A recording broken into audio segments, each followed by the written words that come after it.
En esta entrega, en la sección de entrevistas de Estación 25, se presenta a Adrian Waldman, antropólogo de origen alemán, con más de 25 años de residencia en Bolivia. Tiene en su haber estudios en identidades culturales, indígenas, consumo, transporte y tráfico urbano en Santa Cruz de la Sierra. Su trabajo de mayor envergadura y por la cual es reconocido es el Habitus Canva. Con ustedes, Adrian Waldman. Buenos días, estimado Adrián. Muchas gracias por habernos concedido su tiempo y estar presente aquí en esta entrevista. Quisiera empezar esta entrevista preguntándole ¿quién es Adrian Waldman? ¿Cómo se define usted? Bueno, Adrian Waldman es un alemán argentino, un poco boliviano, que vive aquí desde 1997, o sea, van a ser dentro de algunos años 30 años. ¿Por qué vine a Bolivia? Yo vine a Bolivia porque estudié lo que en Alemania se llama etnología, que es antropología social, cultural. O sea, un poco se diferencia de la sociología en el sentido de que tradicionalmente se dirige al estudio de pueblos indígenas. Hoy en día eso, y sobre todo a la cultura, ¿no?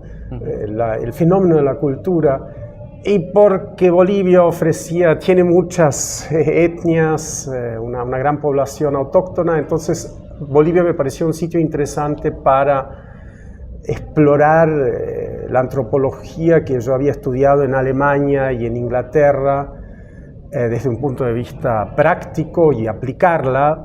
Aplicarla significaría trabajar en ayuda al desarrollo, ¿no? En proyectos de desarrollo para poblaciones indígenas concretamente. Y eso fue también lo que hice. Vine a Bolivia con esa idea. Primero fui a La Paz y después me vine a Santa Cruz, invitado por el director de una ONG que se llamaba Jürgen Riester. La ONG se llamaba APCOP, sigue existiendo, una ONG muy importante que trabaja con pueblos indígenas desde los años 80, y para mí fue una oportunidad interesantísima de empezar a trabajar en el tema desde un punto de vista práctico que yo había estudiado en la universidad. Volviendo un poquito atrás, usted menciona en su libro el Habitus Canva, en los agradecimientos, hay un agradecimiento especial a sus padres y a su abuela Marta, si no me equivoco. ¿Qué rol jugaron ellos en su formación, en su desarrollo como persona? Mis padres, claro, fueron muy importantes. Mi padre es académico, él mismo es sociólogo, entonces yo en casa prácticamente recibí una formación sociológica en las charlas de sobremesa, ¿no? de nuestras comidas, era siempre el tema. Entonces, por ese lado he recibido mucho apoyo. Mi padre también siempre me apoyó en mis estudios, y mi madre también tenía siempre una mente muy abierta y científicamente interesada. Entonces, por ese lado, y mi abuela también me apoyó, por cierto. Hubo mucho apoyo en mis inquietudes académicas. ¿A partir de cuándo es que usted siente esas inquietudes esas inquietudes académicas que terminan luego llevándolo a estudiar antropología o etnología, como mencionó al inicio, ¿no? Bastante temprano, o sea, la condición bicultural mía, alemán, argentino, desde chico me hacía reflexionar sobre las diferencias culturales, ¿no? De hábitos culturales, de lo que la gente considera importante, lo que sus prioridades, sus gustos varían de acuerdo a la cultura, y entre mis padres había diferencias en ese sentido, y creo que eso es un elemento que ayudó, aparte de la formación casera que tenía prácticamente en ciencias sociales, que me direccionó en esa dirección. Sí.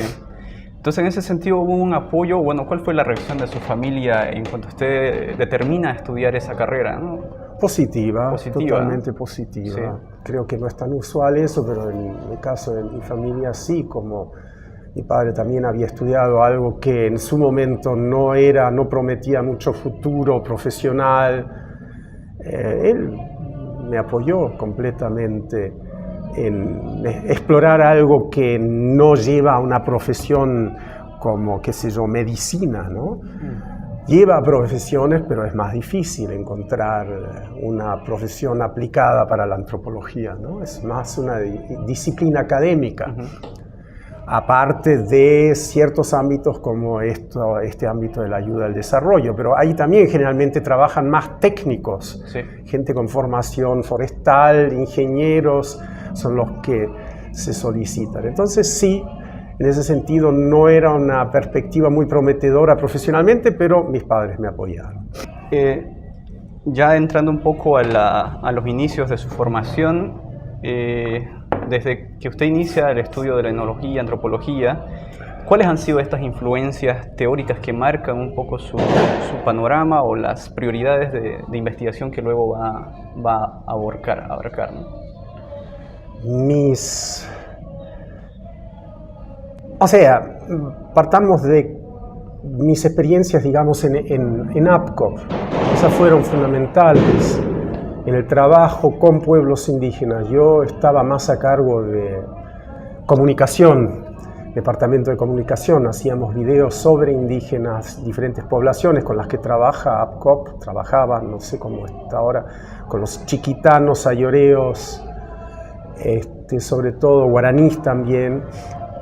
Y en todos esos proyectos uno podía ver que la idea proyectada por nosotros y respetando también los criterios de los donantes de plata, las agencias que apoyan estos proyectos, buscábamos proyectos empresariales con ciertos enfoques y nos dábamos cuenta que a la hora de la verdad no funcionaba así la cosa, que hay algo así como una idiosincrasia cultural que frena el éxito tal como planificado, ¿no?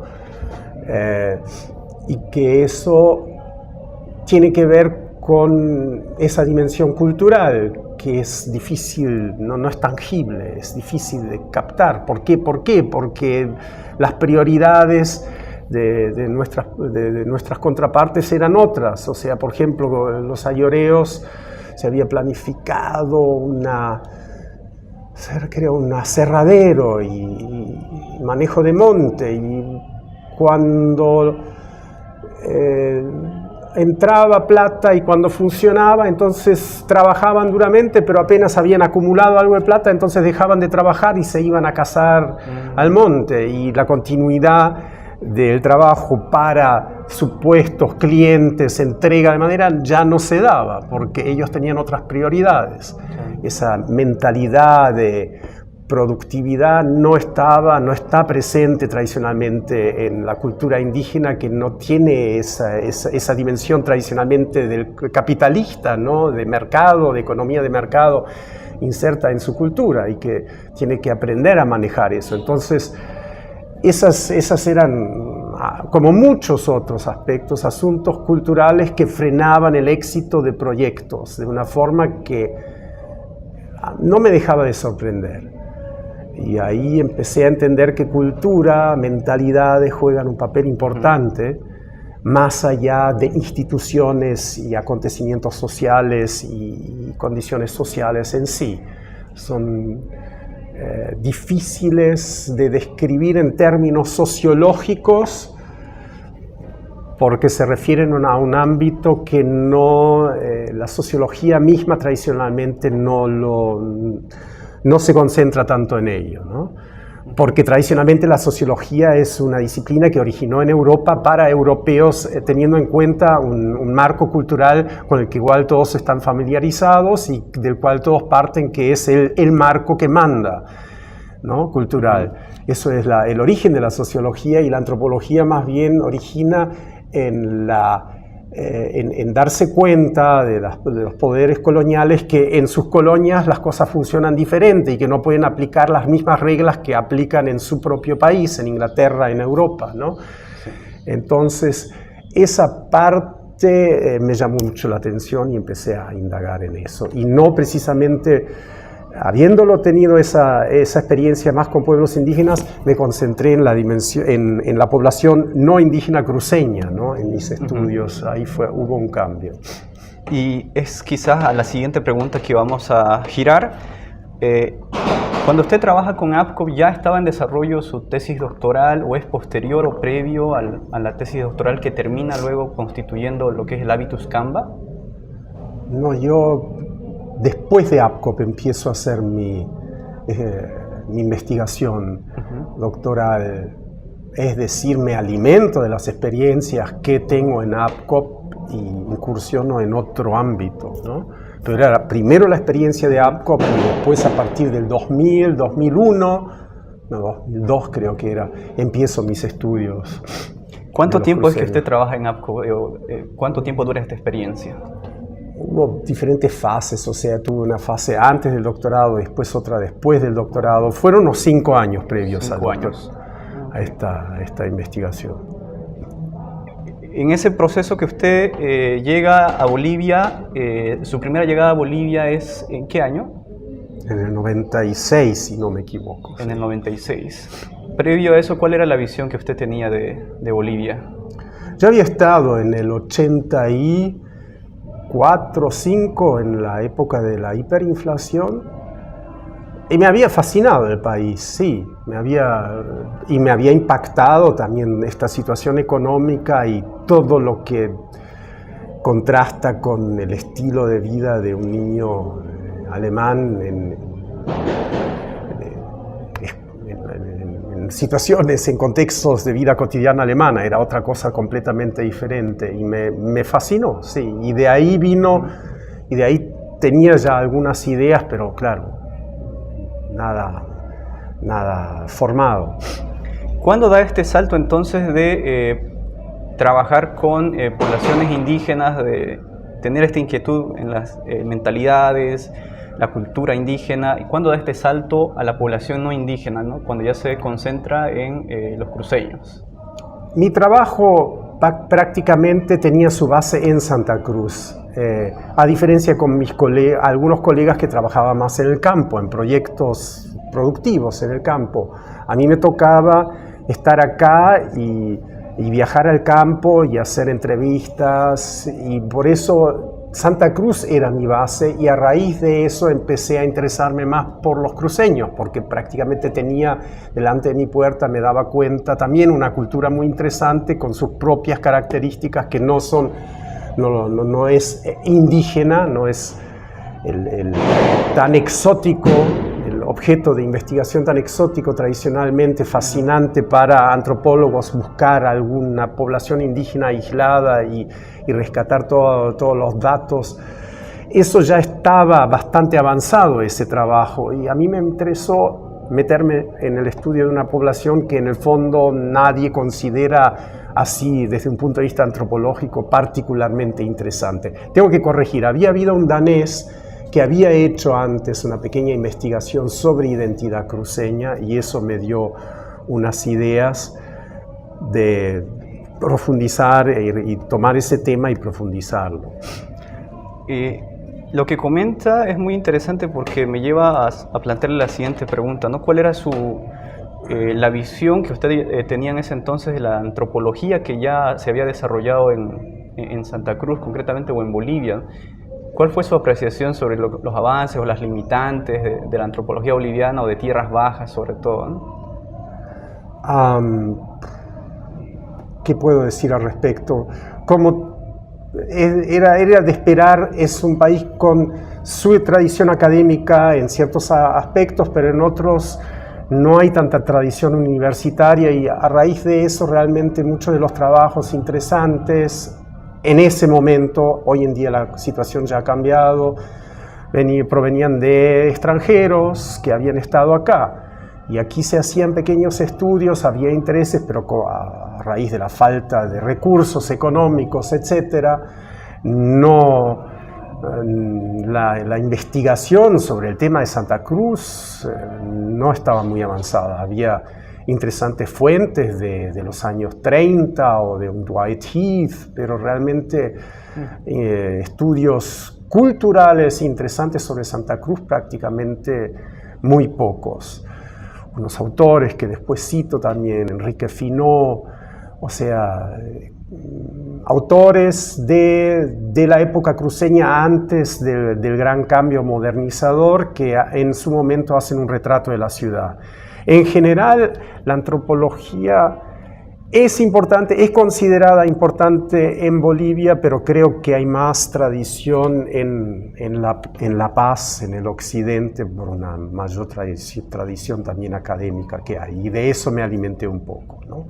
Hay más investigaciones, había más investigaciones sobre toda la dimensión aymara, quechua, y de ahí también yo desde Europa ya conocía expertos en el tema, pero sobre el tema no indígena cruceño, había muy poca información. De hecho, uno de los asesores de su tesis es Jürgen Gold, ¿no? Sí. ¿Qué papel jugó en su investigación?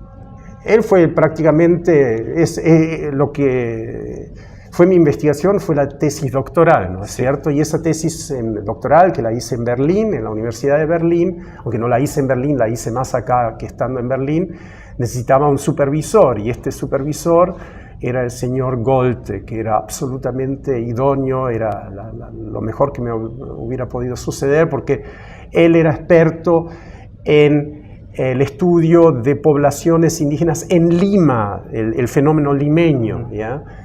Y yo pude constatar que hay ciertas paralelas entre Lima y Santa Cruz, y en ese sentido el señor Gold me ayudó un montón, que también compartía ciertas ideas que yo había ya discutido con el señor Riester sobre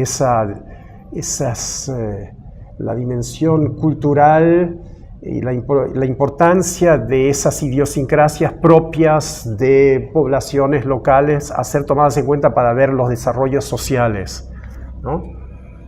Al margen antes de entrar de lleno a conversar sobre el Habitus Camba, esta investigación, ¿hubo alguna investigación previa o posterior que para usted ha sido quizás más significativa o que ha marcado algunos desafíos para usted al margen de Habitus Camba, que es su obra más reconocida en todo caso?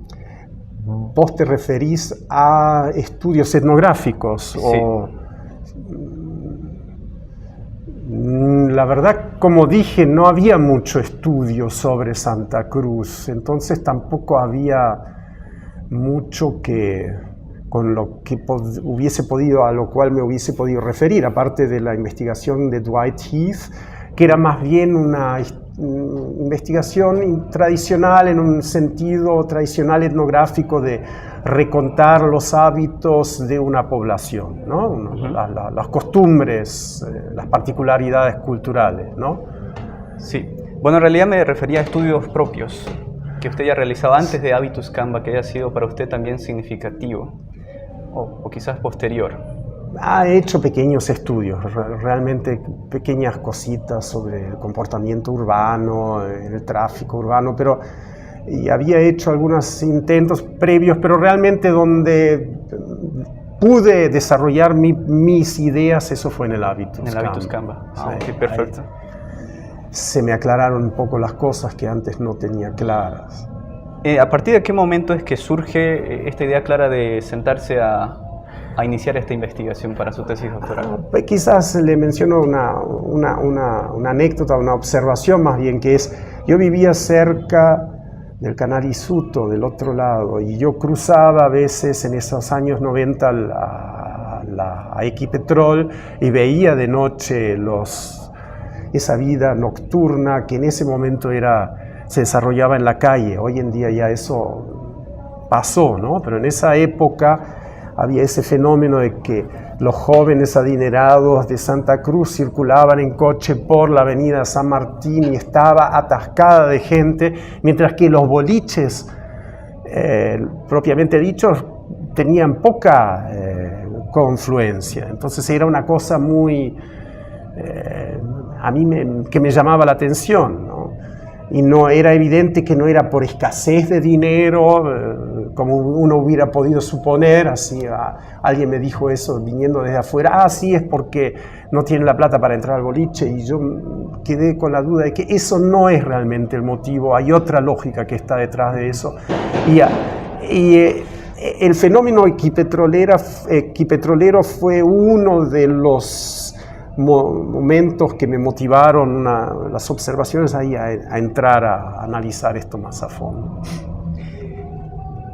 El estudio, el Habitus Gamba, toca temas que son complejos y que en algunos casos abocan o abordan tensiones sociales, ¿no?, muy críticos en la sociedad cruceña.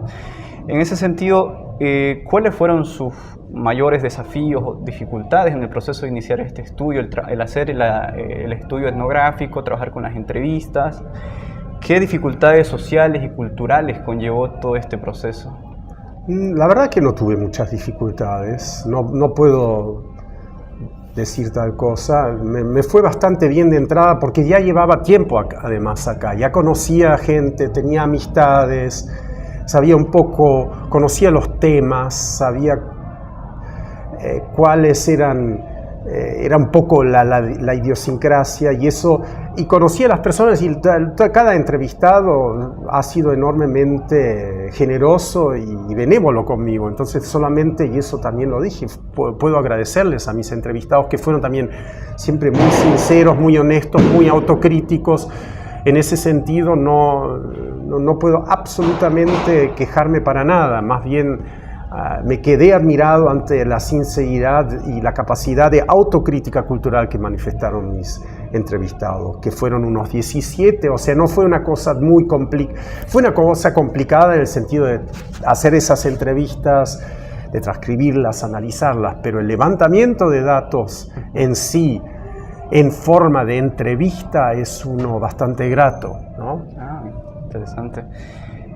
Usted, por esa inquietud que tenía con los jóvenes que realizaban sus fiestas en el espacio público en Equipetrol, ¿pudo en algún momento entablar alguna conversación con ellos?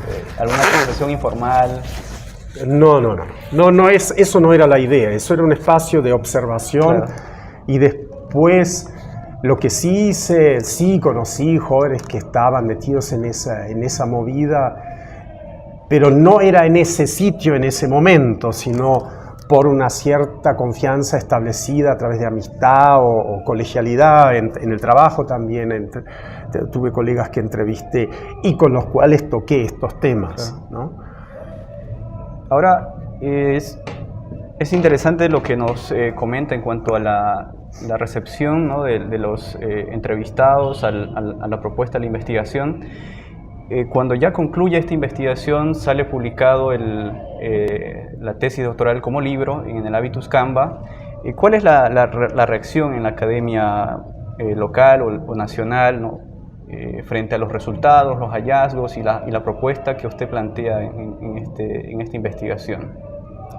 A ver, yo creo que al principio a veces no se me entendió tan bien porque mi enfoque era diferente a los enfoques sociológicos, pero en general y eso generó a veces ciertos malentendidos y críticas, pero en general con el tiempo pude observar que mis lectores, ya sean académicos o no académicos, estaban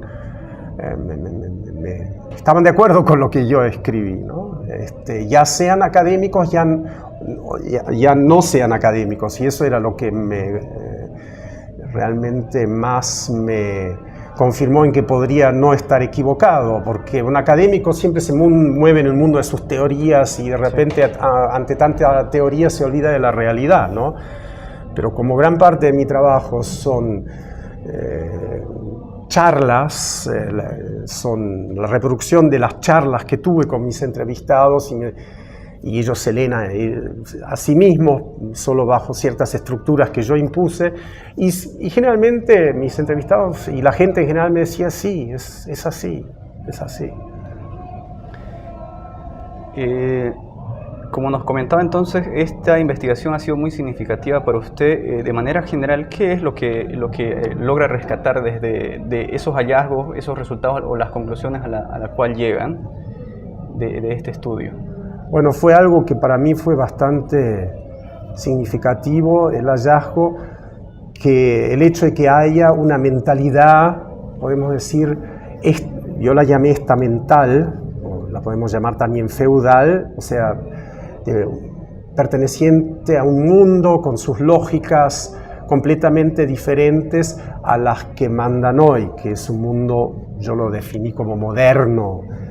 Lo moderno se refiere a las diferencias entre esa mentalidad tradicional y la que debiera mandar hoy en día son las que en Europa también se discutieron a comienzos del siglo de 1800, después de la Revolución Francesa, o sea, igualdad, democracia, la igualdad de todos ante la ley, son, digamos, las reglas de hoy en día. Y lo que yo me di cuenta es que en esta mentalidad todavía están muy presentes en el fondo las reglas de un mundo que estaba vigente en Santa Cruz, en Bolivia, antes de los años 1950, 52, para ser exacto, cuando se da toda la reforma agraria, la reforma incluyente en general, democratizadora, que suspende muchas de las reglas que hasta ese entonces, aquí en Santa Cruz, particularmente en su aislamiento, estaban completamente vigentes, ¿no? Y que esa mentalidad se inscribe en las formas de actuar hoy en día en un contexto moderno ya totalmente liberado de las restricciones estamentales, ¿no? Pero a nivel de mentalidades, de valores, de apreciaciones a lo que uno aspira, de lo que uno piensa, seguían y siguen vigentes, y eso fue lo que pude constatar, y que eso marca de alguna forma la forma de ser y hacer cosas en Santa Cruz, las instituciones, el actuar cotidiano, etc. Un poco repasando su trayectoria, en este caso, pasa un poco de abordar las diferencias culturales, mentalidades en pueblos indígenas a no indígenas. ¿En este momento hay alguna inquietud que tenga para algún futuro proyecto de investigación, o que tenga ahí presente una inquietud observando algunas otras diferencias culturales, mentalidades, quizás de otros grupos culturales, o quizás en otras áreas en este momento? Sí, por cierto, nunca dejas de ser científico cuando te metes en eso, y me interesa. En el momento no tengo el tiempo ni la energía para investigar sistemáticamente, pero sí, hay muchos temas que me interesan. Uno es el tango, el surgimiento del tango como un fenómeno cultural, y en general cómo se desarrolla cultura, ¿no? Que tiene, según mi criterio, un ritmo diferente al ritmo de lo social, ¿sí? ¿Cómo funciona eso? Eso me sigue interesando bastante. Y vamos a ver en el futuro por dónde qué es lo que voy a investigar, sí. Después de Habitus Canva no hubo otra publicación. No. Ok. Aunque sí una pequeña sobre cultura del consumo en Santa Cruz, pero en el fondo era una ampliación del Habitus Canva, sí. Ok. Ya quizás para abordar temas más de actualidad, volviendo un poco al periodo en el que usted llega a Santa Cruz, ¿qué cambios ha observado usted en la sociedad cruceña desde ese momento en que usted llega a Santa Cruz por primera vez? Crecimiento demográfico vertiginoso, que ya había empezado anteriormente, pero que se prolonga, ¿no? Que hasta hoy en día, que hace que ciertas calles no las reconozca de como las vi cuando llegué. Esos fenómenos, la cultura cruceña en general, yo veo siempre la dimensión cultural, y la dimensión cultural es la que menos cambia, ¿no? Los fenómenos sociales cambian un montón, y hay nuevas instituciones, hay qué sé yo, masificado el fenómeno de los condominios, de los barrios cerrados, que en la época en la que yo llegué no estaba tan presente, todo el fenómeno urubó, ¿no es cierto? Pero que de cierta forma reafirman lo que yo había observado, esa obsesión por siempre la distinción entre una clase alta y el resto de la sociedad, que de alguna forma también se evidencia en esta obsesión por los condominios, aunque muchas veces la argumentación es una de seguridad y no sé qué, pero también está siempre esa aspiración a pertenecer a un sector social más exclusivo, y eso no ha cambiado. Al respecto también quiero destacar, lo que yo descubrí para Santa Cruz no es tan exclusivamente característico para Santa Cruz. Para Santa Cruz es característico porque aquí se da una situación particularmente acentuada de confrontación de un pasado estamental con un presente moderno que tiene así un corte muy tajante, lo que también describo, ¿no? Y que no se ha dado en esa forma tan acentuada en otras ciudades, porque estaban más cerca de la costa y porque las transiciones y las fluctuaciones eran menos marcadas. Mientras que acá sí, o sea, antes del 52 tenemos una sociedad totalmente aislada, con sus patrones culturales muy tradicionales, estamentales, feudales, y de repente se abre esta ciudad y crece y hay un boom y se incorpora al mundo globalizado, capitalista, de una forma tan masiva, que yo la describo como un tsunami, que hace que esos cambios se noten hasta hoy en día de una forma más marcada, pero en el fondo podemos observar de una forma quizás no tan marcada, pero fenómenos parecidos también en otras partes de Bolivia, en otras partes de Sudamérica en general. Eso nos lleva a hablar de una propuesta que usted plantea en el libro, que es el código cultural doble, ¿no? Lo feuderno, ¿no? Donde usted plantea que en lo social, bueno, en lo cultural está todavía vigente, ¿no? Esa mentalidad feudal, ¿no? Que confluye con la mentalidad, con algunos rasgos de la mentalidad moderna. ¿Eso cree usted que sigue vigente en la actualidad? Son casi 15 años de la publicación del Habitus Canva, a 15 años de la publicación de este estudio. ¿Cómo ve este panorama en cuanto a la mentalidad, a la cultura cruceña? Un poco lo que acabo de decir, veo, es decir, si bien a nivel social Santa Cruz se ha transformado enormemente, a nivel cultural veo más bien continuidad con lo que he planteado. Claro, con ciertos matices, cambios, nuevas facetas, pero sí, a pesar de los 15 años de modernización social, a nivel de mentalidad veo que hay una continuidad de esa mentalidad que yo llamo feuderna, ¿sí? Que es una que no es necesariamente ya solamente tradicional, estamental, sino que también contiene elementos modernos, pero que sigue manteniendo esos elementos tradicionales y siempre los sigue reproduciendo, la gente los sigue reproduciendo a través de sus prácticas, a través de su vida cotidiana, ¿no es cierto? En el estudio también aborda un poco las relaciones con algunos grupos étnicos, ¿no? Migrantes del occidente de Bolivia o migrantes internos del departamento, ¿no? Sobre todo indígenas de tierras bajas. En cuanto a estas relaciones sociales con estos grupos étnicos, ¿cuál es su mirada actual? Eso, de hecho, también lo investigué un poco. O sea, migrantes indígenas que vienen a la ciudad de Santa Cruz tienden a adoptar los rasgos de vida, también por la necesidad cotidiana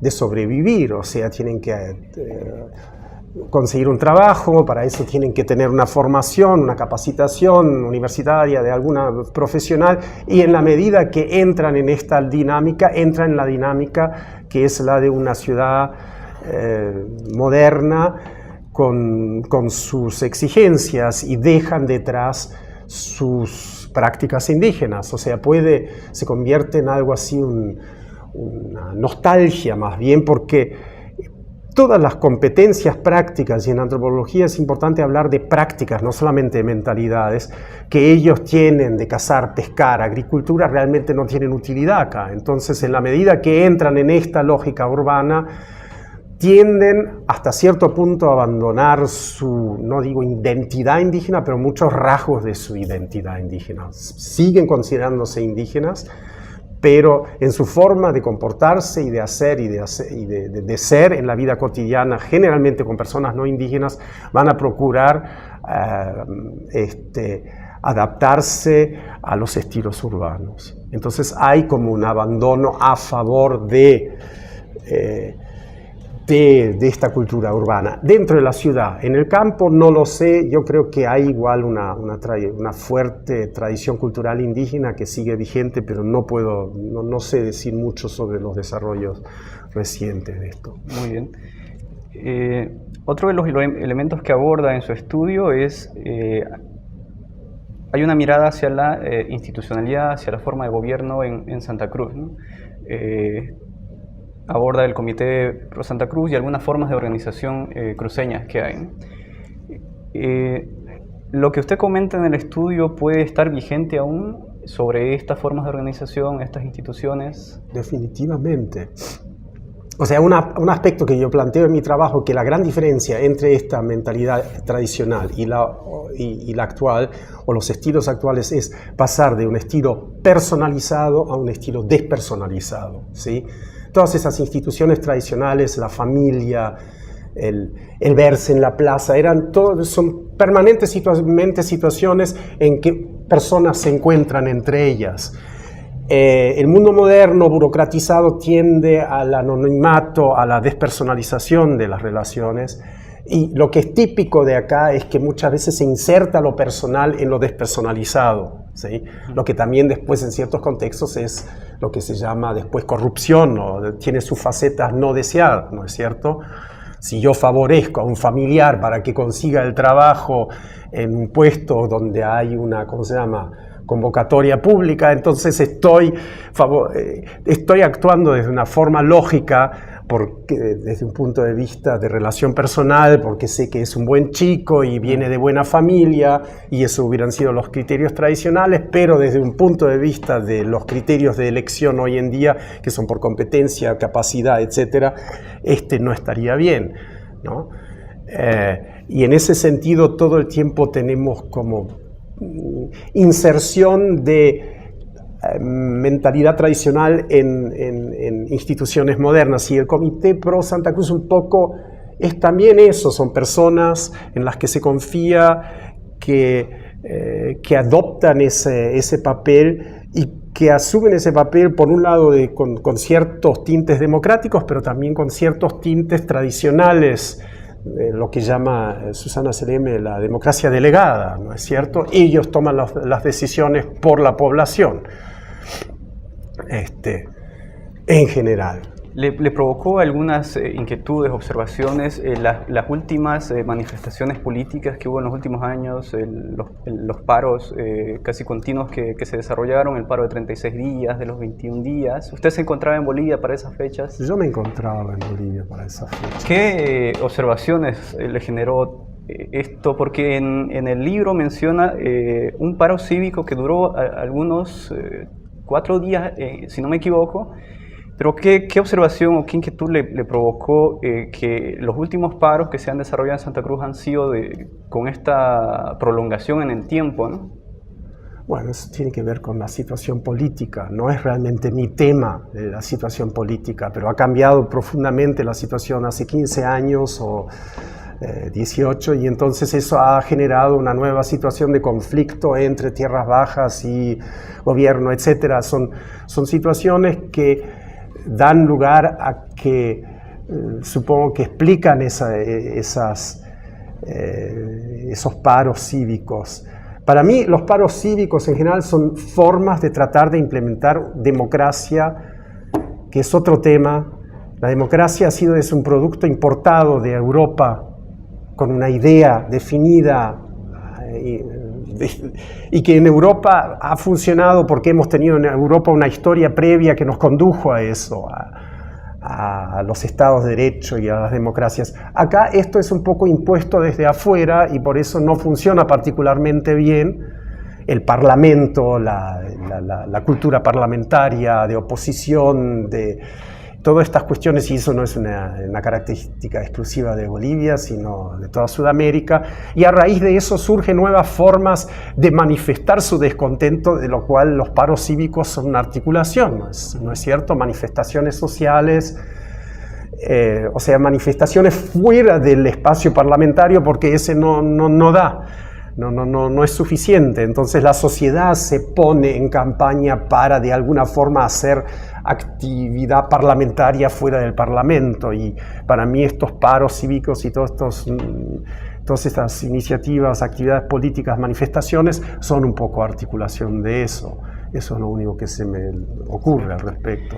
Ahora, tomando en cuenta que en los últimos años Santa Cruz ha tomado una posición preponderante en cuanto a como motor económico, bastión político de la derecha, y además un polo importante de atracción de la migración interna nacional, frente a esta realidad de que aún confluye, ¿no?, esta mentalidad feudal moderna, lo feudal sigue vigente, ¿cuáles son los desafíos para Santa Cruz, para la sociedad cruceña, para la institucionalidad, frente a esta situación de que está consolidándose una área metropolitana, está cada vez más globalizada, articulada al capitalismo?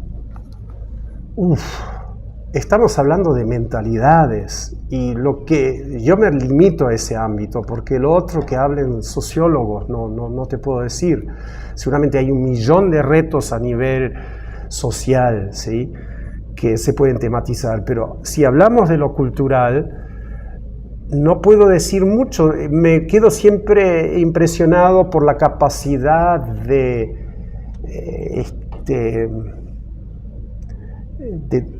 por esa identidad colectiva que de alguna forma hace que la población un poco se someta a los criterios de sus gobernantes de acá cuando los solicitan de forma voluntaria, ¿no? O sea, los paros cívicos han funcionado de forma impresionante, ¿sí? Cómo todo el mundo se pone las pilas, sale a las calles y hace lo que le han dicho, y enseguida entienden más o menos cómo son las reglas y las asumen y las implementan. Y eso es algo que considero, esa capacidad de ponerse de acuerdo, de no buscar innecesarios conflictos, de tener una cierta convicción de que uno está dentro de un mismo bote y tiene que actuar de forma coordinada, y me impacta cómo eso funciona, y eso es algo que tiene que ver con identidad colectiva, que es evidentemente una característica de esta ciudad que, más allá de su crecimiento increíble, consigue de alguna forma generar cierta homogeneidad dentro de sus seguidores, no impuesta en muchos casos, diría yo, sino más bien voluntaria. Y eso, en términos de desafíos, lo considero una buena base para encarar el futuro. Como digo, no hablo de cuestiones sociales, la necesidad urbanística de mejorar la infraestructura, qué sé yo, son otros temas esos, ¿no? Para mí, lo que me llama la atención es esa dimensión cultural que sigue tan sólidamente en pie, según lo poco que puedo constatar. Gracias. Quizás para cerrar ya esta entrevista, quisiera que como palabras finales pueda quizás dirigirse a jóvenes investigadores, ¿no?, que están iniciando quizás en la antropología o en el estudio concreto de mentalidades y cultura. ¿Qué recomendaciones son útiles al momento de iniciar, ¿no?, a trabajar en estas áreas, ¿no? De trabajar como antropólogo, decís. Como antropólogo, o trabajando concretamente en el estudio de las mentalidades y la cultura, ¿no? El estudio de las mentalidades, bueno, una cuestión es siempre la metodológica, cómo llegás metodológicamente a captar esas culturas. Yo usé lo que llamó el collage de charlas, que a mí me pareció un método muy útil. O sea, tenés que encontrar un método. No es que esté ahí la información simplemente, sino que vos tenés que buscar cómo acceder a los datos relevantes que te dan luces sobre lo que querés analizar. Y esos datos también siempre a la luz de lo que estás observando. Tenés que estar observando, tienes que interesarte por cosas que no siempre son las que llaman más la atención en diarios, sino por ahí pequeños incidentes, pequeñas cosas, pero que de alguna forma tienen una relevancia para lo que vos quisieras entender. En ese sentido es importante también hablar con la gente, escuchar bien y prestar atención a lo que te dicen los informantes, porque ellos son tu base empírica. Y cualquier teoría que vos desarrolles tiene que ser compatible con lo que te dice la persona que es parte de la comunidad que estás estudiando, lo que te dice en sus palabras. Vos después las podés transformar en algo académico, eso es tu asunto, pero tiene que tener relación con lo que está allá afuera, y eso allá afuera es para vos siempre la base de falsificar o verificar si estás bien o mal con tu teoría, porque si no, uso eso como base, puedo hacer mi teoría de cualquier tipo y me puedo inventar cualquier teoría desvinculada de la realidad y me puedo sentir muy a gusto con mi teoría, pero realmente esa teoría por ahí no explica gran cosa.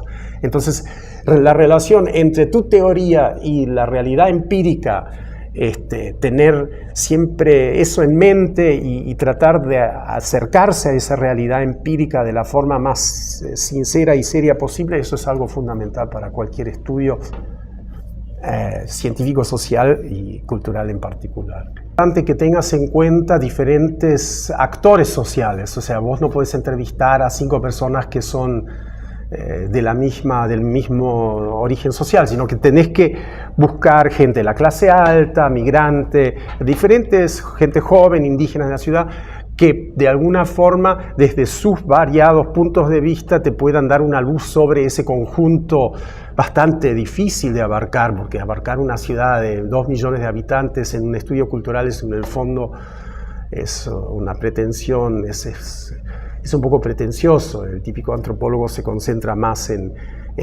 grupos chicos, pero cualquier grupo que analice siempre es importante tener en cuenta cuestiones de edad, ¿no? de sexo, de condición social, estatus social, para tener como un espectro de personajes que, si esos diferentes personajes coinciden en ciertas afirmaciones, entonces tenés un punto en común. Si esas personas totalmente difieren, entonces decís, bueno, las perspectivas de cada uno depende de su condición social, mientras que la condición cultural es generalmente una compartida en la que esos diferentes actores de repente convergen, ¿sí? Y eso es algo que te conviene tener en cuenta desde un punto de vista metodológico. Muy bien, muchísimas gracias por habernos cedido su tiempo. Ha sido un placer, primero, haber leído este estudio, el Habitus Canva, que es para él incluso uno de sus estudios más significativos, donde pudo desarrollar todas sus ideas. Y ha sido el mismo placer escucharlo. Ha sido un privilegio, ¿no? Porque casi no es posible encontrar a Adrián Waldman en algún evento académico público, así que hemos tenido el privilegio y muy generosamente nos ha concedido su tiempo. Muchísimas gracias, estimado Adrián, ha sido un gusto. Gracias, Pablo, el gusto ha sido mío. Y espero que esto sirva así para que sigan investigando fenómenos cruceños en el futuro, que seguramente vale la pena ser investigados y son muy interesantes. Muchas gracias.